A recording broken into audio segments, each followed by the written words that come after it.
নমস্কার বন্ধুরা, আজ আমি আগস্ট মাসের 2024 সালে কর্কট রাশির সম্বন্ধে বলবো। যেমন নতুন করে প্রেমে পড়তে পারেন, বাড়িতে কোনো খারাপ খবর আসার সম্ভাবনা হতে পারে, চাকরির স্থানে সুনাম বৃদ্ধি, সম্পত্তি নিয়ে কোনো আত্মীয়র সঙ্গে বিবাদ, মধুর কথাবার্তা বলায় কর্মস্থানে সুনাম পাবেন, সংসারের অশান্তির জন্য মন খারাপ।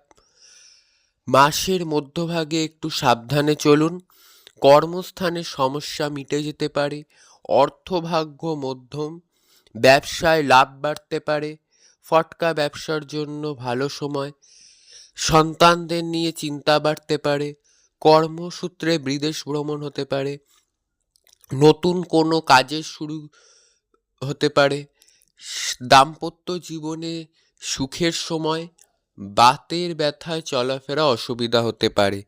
ঠিক আছে, আজকে এই পর্যন্তই। ভালো থাকবেন, সুস্থ থাকবেন।